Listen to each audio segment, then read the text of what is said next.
भारत माता की, भारत माता की, छत्रपती शिवाजी महाराज की, धर्मवीर छत्रपती संभाजी महाराज की, जय भवानी, जय भवानी। हिंदवी स्वराज्याचे सरसंस्थापक छत्रपती शिवरायांना मानाचा मुजरा करतो। भारतीय राज्यघटनेचे शिल्पकार भारतरत्न डॉक्टर बाबासाहेब आंबेडकर यांना मानवंदना अर्पित करतो। आपल्या या परभणी महानगरपालिकेच्या निवडणूक प्रचार सभेमध्ये मंचावर उपस्थित असलेल्या परभणी जिल्ह्याच्या पालकमंत्री आणि ज्यांनी अतिशय कमी काळामध्ये या जिल्ह्यामध्ये प्रचंड असा विकास निधी खेचून आणला, त्या मेघना दीदी बोर्डीकर, रामप्रसादजी बोर्डीकर, शिवाजीराव भरोसे, सुरेशजी भुमरे, प्रमोदजी वाकोडकर, डॉक्टर मीना परतानी, श्री राजेश देशमुख, श्री मोहन कुलकर्णी, श्री मिलिंद सावंत, श्री प्रताप देशमुख, श्री परमेश्वर कदम, श्री संतोष मुरकुटे, मंचावर उपस्थित असलेले सर्व भारतीय जनता पक्षाचे नेते मंडळी, या ठिकाणी मोठ्या संख्येनं उपस्थित असलेल्या माझ्या सगळ्या लाडक्या बहिणी आणि तितक्याच लाडक्या भावांनो, आज मला अतिशय आनंद आहे की परभणीमध्ये आपल्या सर्वांमध्ये मी या ठिकाणी उपस्थित आहे। मेघना दीदी सांगत होत्या 2012 साली परभणीच्या नगरपालिकेची महानगरपालिका झाली, म्हणजे आता 13-14 वर्ष या ठिकाणी झाले आहेत। नगरपालिकेची महानगरपालिका झाली, त्या महानगरपालिकेमुळे अनेक नेत्यांचा विकास झाला, पण परभणी शहराचा विकास मात्र होऊ शकला नाही। परभणीचे लोक फार भोळे आहेत। आम्ही नेते मंडळी या ठिकाणी येतो आणि एक डायलॉग मारतो, जगात जर्मनी, भारतात परभणी। हा डायलॉग ऐकून तुम्ही टाळ्या वाजवता आणि घरी चालले जाता, पण कधी विचार केलाय जगात जर्मनीने इतक्या मोठ्या प्रमाणात विकास केला, पण ज्या परभणीचा इतका उज्ज्वल इतिहास आहे, ज्या परभणीला एक मोठी परंपरा आहे, त्या परभणी शहराची आज नेमकी अवस्था काय आहे? याला आपण शहर म्हणतो कारण महानगरपालिका आहे, पण शहराच्या कुठल्या सोयी आपल्याला या महानगरपालिकेच्या क्षेत्रात पाहायला मिळतात याचा देखील कुठेतरी विचार केला पाहिजे। खरं तर बंधू भगिनींनो, आपल्या देशामध्ये स्वातंत्र्यानंतर 70 वर्ष एकच संकल्पना होती, ती चूक नव्हती, ती बरोबर होती। काय संकल्पना होती? भारत हा गावांमध्ये राहतो, गावाचा विकास म्हणजेच देशाचा विकास। पण जवळपास 70 वर्ष आमच्या राज्यकर्त्यांना या गोष्टीचा विसर पडला की भारतामध्ये शहरं देखील आहेत, त्या शहरातील लोक राहतात, त्यांच्याही सुखसोयींचा विचार करावा लागेल, शहरांचाही विकास आपल्याला करावा लागेल। राज्यकर्त्यांनी विचार केला नाही, परिणाम काय झाला? अन्न, वस्त्र, निवारा, शिक्षण, आरोग्य, रोजगार, मनोरंजन या सगळ्या गोष्टींकरता गावाकडनं लोक शहरामध्ये आले, शहराची लोकसंख्या वाढायला लागली, आलेल्या लोकांना राहायला जागा नव्हती, अतिक्रमण झाली, झोपडपट्ट्या झाला, ज्या बिचाराला जिथे मिळेल तिथे तो राहू लागला। त्यामुळे शहरामध्ये मोठ्या प्रमाणात अनधिकृत वस्त्या तयार झाल्या। लोकसंख्या वाढल्यामुळे पिण्याच्या पाण्याची कमतरता निर्माण झाली। 7 दिवसात पाणी, 5 दिवसात पाणी, 10 दिवसात पाणी, अशा पद्धतीनं त्या ठिकाणी लोकांना पाणी मिळायला लागलं। इतकी लोकसंख्या वाढली तर नाल्या तयार झाल्या, त्या नालीतनं गटारीचं पाणी व्हायला लागलं, लोकांची विष्टेचं पाणी हे त्यातनं व्हायला लागलं, त्याची वास, त्याची दुर्गंधी, त्यात मच्छर डास, त्यातनं रोगराई ही मोठ्या प्रमाणात या शहरांमध्ये पसरायला लागली आणि दुर्दैवाने तेच पाणी आमच्या विहिरीत जायला लागलं, आमच्या नाल्यांमध्ये, आमच्या नदीमध्ये, आमच्या तलावात जायला लागलं. पिण्याच्या पाण्याचे आमचे स्रोत हे मोठ्या प्रमाणात प्रदूषित होण्याची सुरुवात या शहरीकरणाच्या माध्यमातून झाली, कारण त्याचा विचारच कधी केला गेला नाही. घनकचरा इतक्या मोठ्या प्रमाणात तयार झाला, ठिकठिकाणी कचऱ्याचे ढीग आपल्याला पाहायला मिळाले आणि कचरा उचलला तर तो कुठेतरी नेऊन डंप करायचा, त्या ठिकाणी कचऱ्याचे डोंगर उभे करायचे, त्यातनं घाणेरडे गॅसेस तयार व्हायचे, त्या गॅसेसमधनं प्रदूषण तयार व्हायचं. अशा पद्धतीनं संपूर्ण शहरी जीवन हे कुठेतरी खराब व्हायला लागलं. 7 दशकानंतर बंधू भगिनींनो, या देशामध्ये मोदीजी प्रधानमंत्री झाले आणि पहिल्यांदा देशाच्या मध्यवर्ती सरकारनं हा निर्णय केला की केवळ गावांचा विकास नाही, गावांसोबत शहरांचाही विकास करावा लागेल. शहरात राहणारा गरीब, शहरात राहणारा झोपडपट्टीवासी, शहरात राहणारा मध्यमवर्गीय या प्रत्येकाला त्या ठिकाणी सोयी द्याव्या लागतील. आणि म्हणून भारताच्या इतिहासामध्ये पहिल्यांदा देशाच्या केंद्रीय सरकारने शहराच्या विकासाच्या योजना सुरू केल्या. हजारो कोटी रुपये हे शहराच्या विकासाकरता दिले. या ठिकाणी आपल्याला कल्पना आहे, स्मार्ट सिटीची योजना, अमृत शहरांची योजना, स्वच्छ भारत शहरे योजना, प्रधानमंत्री आवास शहरी योजना, अशा अनेक योजना मोदीजींनी सुरू केल्या. आणि या योजनांच्या माध्यमातून शहरातल्या गरिबांना, शहरातल्या मध्यमवर्गीयांनाही चांगलं जीवन मिळालं पाहिजे हा प्रयत्न सुरू केला. आज बघा, प्रधानमंत्री आवास योजनेमध्ये मोठ्या प्रमाणात गरिबांकरता, झोपडपट्टीवासियांकरता, बेघरांकरता मोदीजींनी घरं उपलब्ध करून दिले. घरं तर उपलब्ध झाले, पण आमच्या लक्षात आलं की लोकांजवळ जमिनीचे मालकी हक्काचे पट्टेच नाहीत. आणि मालकी नसल्यामुळे मोदीजींनी दिलेले घरं हे जनतेला मिळू शकत नाही.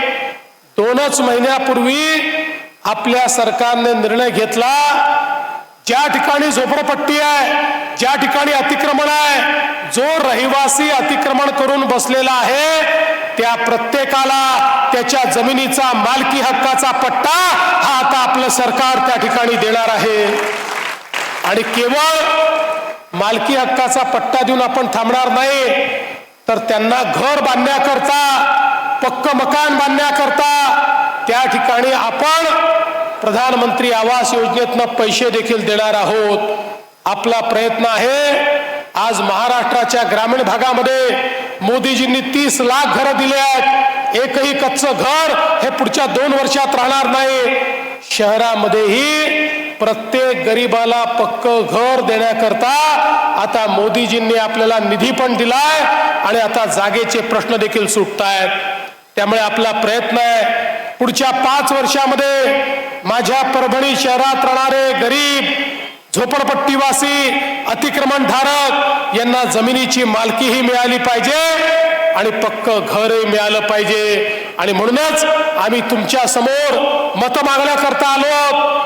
ते याकरता नाही की केवळ खुर्च्या तोडायच्या आहेत, तर सामान्य माणसाच्या जीवनामध्ये एक सकारात्मक परिवर्तन आपल्याला घडवायचं आहे. आज बघा, परभणी सारख्या शहरामध्ये भुयारी गटाराची योजना नव्हती.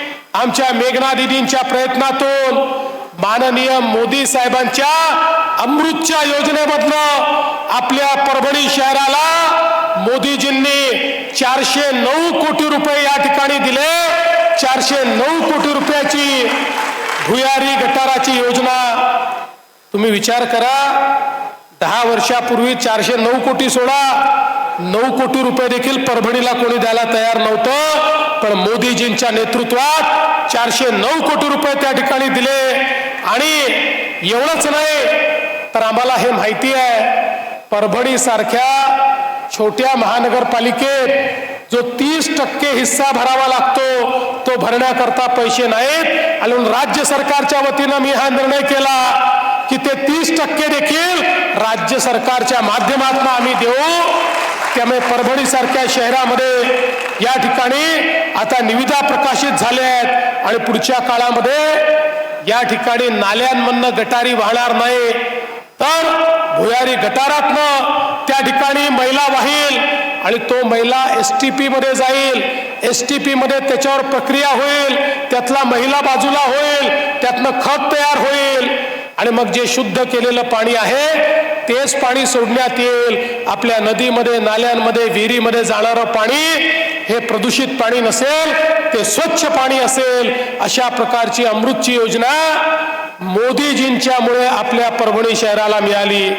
एवढंच नाही तर पाणी पुरवठ्याचा 157 कोटी रुपयाचा प्रकल्प पुन्हा एकदा मोदीजींच्या अमृत योजनेतनं आम्ही या परभणी शहराला दिलेला आहे। आम्ही तो दिवस पाहतोय की ज्या दिवशी परभणीच्या प्रत्येक घरामध्ये आमच्या माता भगिनींनी नळ उघडल्यानंतर शुद्ध पिण्याचं पाणी दर दिवशी येईल अशा पद्धतीनं हे काम करतोय।